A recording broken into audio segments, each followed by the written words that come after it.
Hey guys, Alexander Williamson here with The Secret History, living in my nasty, overgrown, algae-ridden aquarium. So today I'm going to have to trim all this. I have some awesome plants coming from Han Tran, or Tron. I don't know, Han Tron sounds better, but I think it's Han Tran.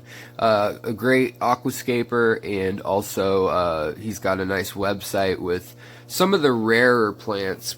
Definitely, I mean, he's got some beginning stuff for new people in the hobby, but if you've been in the aquascaping and aquaculture hobby for some time, he's got the rare stuff that you will not find anywhere else, and he has it at a really good price, selling it by the stalk, which is really nice. So if you want to take a gamble and think you can take care of something from one little sprig, you can go ahead and do that, which is to me better than bundling, because sometimes if it's a rotala or something like that, as long as it gets to me in good shape, there's no way I'm gonna mess up growing a rotala. Whereas crypts or something like that, you might want to get a couple to make sure they do okay.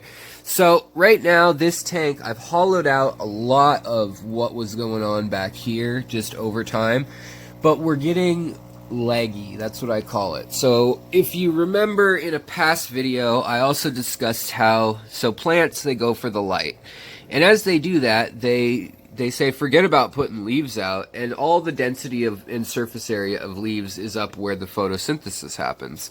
So what you get is when you trim those tops and replant them down here, for instance, you just get this leggy. There aren't even, they'll resprout, but there aren't even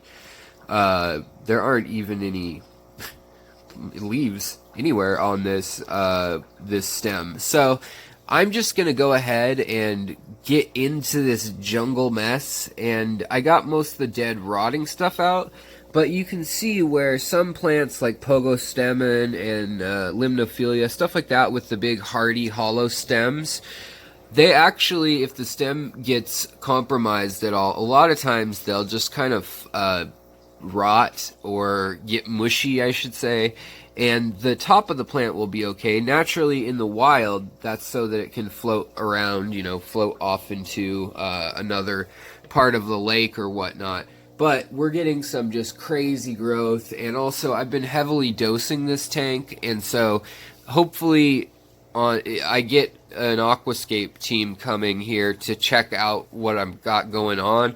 And so I'm hoping that I've grown it out well, and that I can cut everything down, and that it will split, and in the next 2 or 3 weeks it will all grow back up a few inches, and you'll see this but twice as dense, basically at a lower level, and that I'll get rid of the wasted space of the ones that shot up and tried to outcompete everything. Also, I'll do things like gather the moss, set that aside, and then we'll take new sprigs and things and we'll put them over in the low-tech tanks and let them take root in there, as well as probably sell certain things to local shops.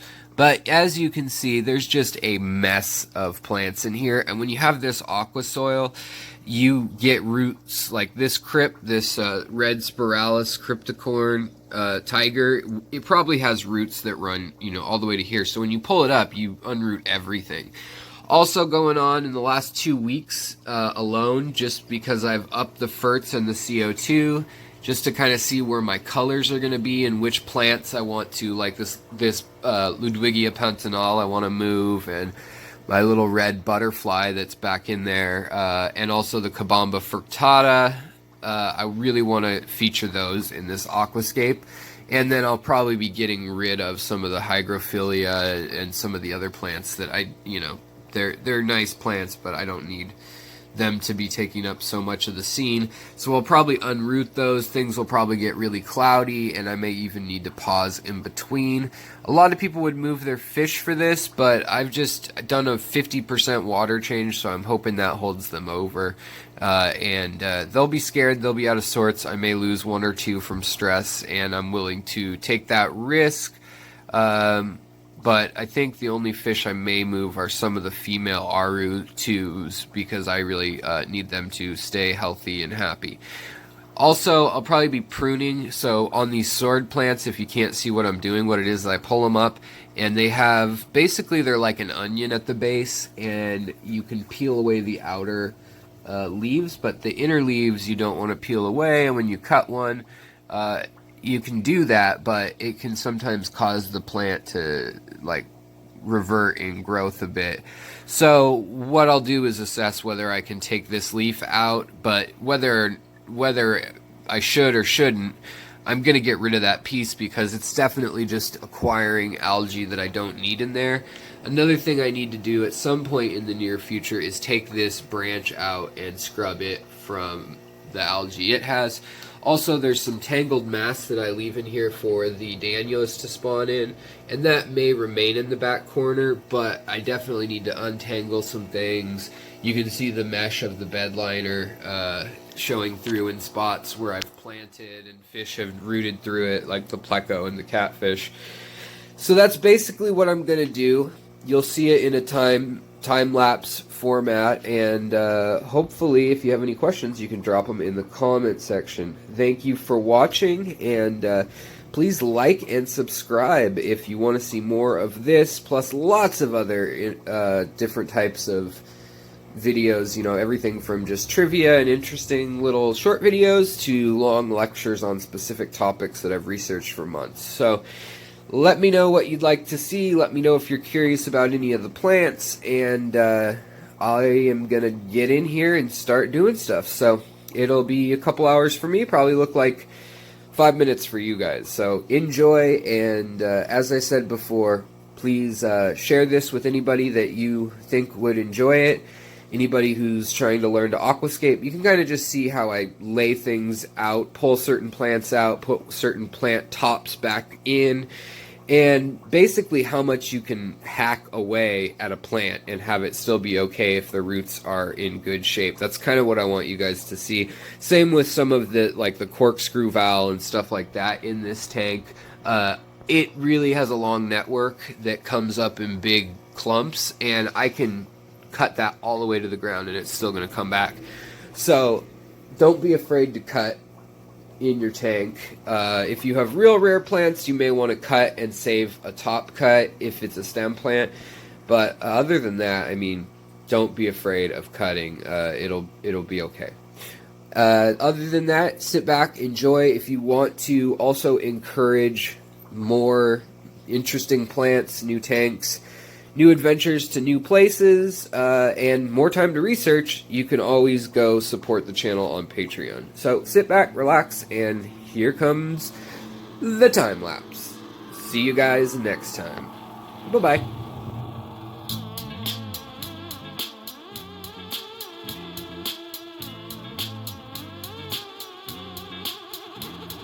I've traveled the cosmos looking for fun. The multiverse, I've been to everyone. I've crossed a rainbow bridge. I've been to outer space, I've been to inner space. The laws in time and space, I've been all over the place. It's just the way this wizard lives. This is my friend Devin, aka Beef Turd, the Wizards In mystery, band. things like these ain't strange to me. Ancient gods and witch kings, elven queens, drumming deer harp strings, ethereal voices in harmony. Listen to the elf choir as they sing. Listen to the elf choir as they sing. Wizard man, listen closely, for we have the answers that you seek. Look inside yourself, for only a wizard can set you free. Only a wizard can be The master of my heart. My heart. My heart.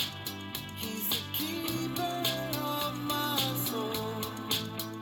My soul. My soul. And when he's close, I lose control. Control. He's the master of my heart. My heart.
Alright guys, so we're almost done with the trimming, but I'm going to add in a little more music and enjoy as I finish this trim up. That was my buddy's band, well, my buddy Devin Bow, aka Beef Turd for some reason.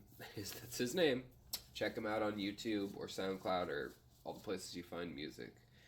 Sit back, we're almost there. Here we go.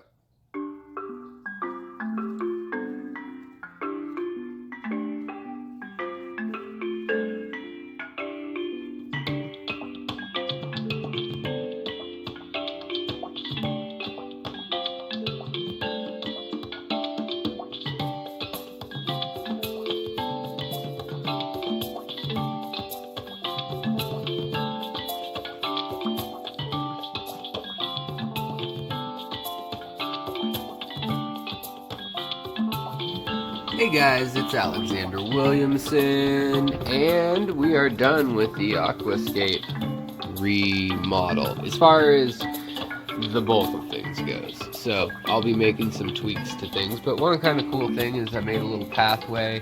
Might be putting some sand down or something, but I also was able to finally see what I thought was the case, but I confirmed it. And that is that I have new baby panda cories. I don't know how many exactly, but there are at least 2, and when you have a school of a dozen, that is not really a surprise that 1 or 2 are able to survive every time that they spawn. So, kind of fun, and I always love seeing, you know, well, what do I have now? Also, the orange-nosed, rasboras, the rummy-nosed rasboras as they're sometimes called, they are really standing out well. All this stuff is going to grow into its place and color up beautifully in the next week or 2. Cabamba furcata is going to be over here. It's going to grow in, so you'll have purple over green and purple over here, fiery oranges and reds with a reddish background with these cryptspiralis. And then you'll have a peach and purple color over here. So it should all turn out to be pretty cool, with then also a big green background. I moved most of the corkscrew valve into the back area. Moved most of the little crypts into the front here. And we'll see if they survive. A lot of times crypts melt when you move them. But a couple things I wanted to point out is that when I am doing a trim and a rescape like I just did, I like to see how it's going to flow for the fish. I block off that corner with all sorts of moss and just extra trimmings I had, and basically built it up so that they can lay eggs there. That's how I got so many Tin Winnie and also the Aru2s. They like to breed very frequently, and it works out well. And then down here you've got lots of stuff for the Pandagaras and the Panda Corridoras to forage through. The Pandagaras are also hanging out up here having a little conference, and then the Danios all have room to swim in about 75% of the top waters. So that is a new change for them. It's opened it up a bit. If I turn the power head on, they'll have another stream to swim in, so to speak, and then a whole layer down below to get away from. Also, I mean, it's easy to forget that this whole scape was a tiered, 3-tier mountain of planters, basically, and I need to plant something up in there, and now I'm thinking crypts. Something that's low profile, or Anubias, maybe even Bulbitis, something that comes up out of the tank would be possible. And then back in that corner where it's empty at the moment, we might do some new Rotala or something that gets tall and fills in a shallow footprint. Maybe some Cabamba. That would be kind of fun to do, like the super red. Or even just Ludwigia Pantanal could look cool. But you can see the Tetras are hanging out back there, and the Tiger Teddies, and also the Sunset Gouramis, the Honey Gouramis, and the Hatchet Danios and Tin Winnie Danios are cruising together as per normal. I haven't seen the stir-by Corydora or much of the plecos, the 3 bristlenose red, and no shrimp whatsoever. They're probably just scared out of their wit. But other than the fish, who are all seemingly doing well, I put a little bit of stress coat in just to make them feel better.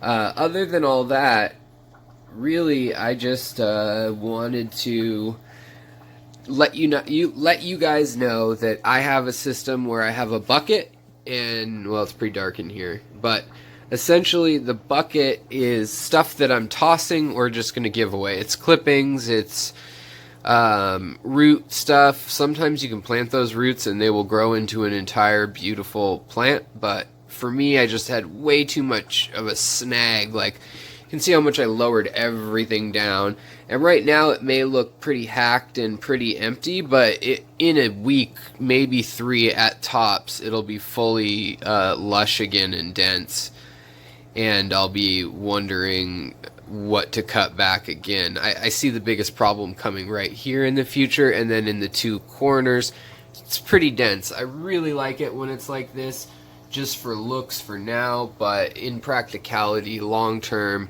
you really have to either baby that stuff by thinning it out and scooting things over, or trim it really religiously. So another good surprise was I got a lot of Blixa and a lot of corkscrew valve, just a whole ton of it. I mean, I was able to split it up. I could have done this whole tank. There's so much Blixa right there, Japanese Blixa japonica. I guess all the plecos are hanging out underneath on the wood. But the last thing I was going to tell you guys was that, so then this tray here, I had a basket. I kind of sort things, and I pull the roots out of stuff. I use my fingernails for a lot of it. I'll leave them a little bit longer so I can pinch. And other than that, I mean, I don't use the scissors and other tools a whole lot when I'm doing a job like this. I use them more for when I'm starting an aquascape from scratch, or, you know, like an all-new aquascape. So, I hope you guys enjoyed watching that. I hope you may have picked up some of my little tricks or idiosyncrasies that I do during the process. I usually start on one side and work my way across, as makes sense to me anyways. But let me know if you see anything where you were like, I can't believe you did that, but it works out. Oh, here comes the stir-bys, by the way. They're coming out now. That makes me feel good because they're a little bit shy sometimes. And yeah, other than that, I mean, I did a cold water change. I scraped the algae off the glass. I need to clean the outside of the tank now. And then I moved all the corkscrew valve into the very back. It's planted in a line this thin. I just cut it all up into pieces. Had my music playing with a waterproof boombox. Had the CO2 pulled out. It's interesting, all the snails crawled out because it was cloudy. All the neorites did. And as you can see, beautiful sunset going on outside. It took longer than I thought it would. That was on 32 times speed, I believe. And the other thing you'll have to watch when you rescape, if you have any loaches or catfish, is they see all sorts of new little unearthed, I don't know what, little critters.